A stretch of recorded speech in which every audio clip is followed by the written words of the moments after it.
বন্ধুরা, কালকে মোরলা মাছ রান্না করার পর একটু মাছ আমি বাঁচিয়ে রেখেছিলাম একটা জিনিস খাবো বলে।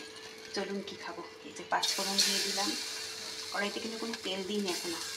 এবার মাছগুলো দিয়ে দিচ্ছি, সামান্য একটু হলুদ দিয়ে দিলাম,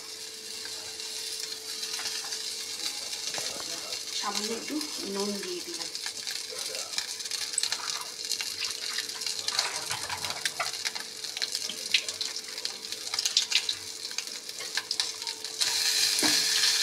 এবার এটা এই মাছের তেলেই এটা একদম শুকনো লঙ্কাটা পাঁচফোড়নটা একদম ভাজা হয়ে গেল।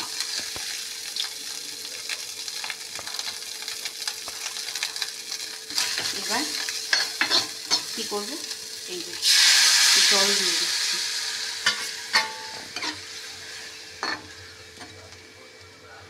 একটু মাছটা একটু সিদ্ধ হোক, তারপরে কি দিচ্ছি আপনাদের দেখাচ্ছি। দাদা, এটা আমার অনেকদিন ধরেই খাবার ইচ্ছা, কখনো হয়ে ওঠে না, ভালো লাগে না।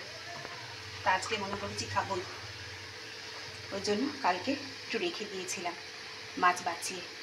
এই দেখুন, এর মধ্যে দিয়ে দিচ্ছি এদের তেঁতুলের পাল।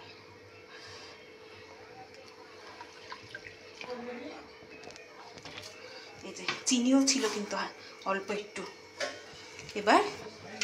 এবার এটা ফুটুক, চলুন কেরাম আসতে পরে দেখা। এই যে বন্ধুরা, একদম আমার টক রেডি হয়ে গেছে, যেটা অনেকদিন ধরে আশা ছিল মোরলা মাছের টক খাবো। একদম রেডি আমার। কেমন হয়েছে দেখে কি জিভে জল লাগছে অবশ্যই কমেন্ট করে জানাবেন। আমার তো এখনই জিভে জল চলে আসছে, কখন খাবো। চলুন আজকের ভিডিওটা এখানেই শেষ করছি। সবাই ভালো থাকবেন, সুস্থ থাকবেন, সাবধানে থাকবেন। কে কে এরকম টক খেতে পছন্দ করেন অবশ্যই কমেন্ট করবেন। চলুন টাটা।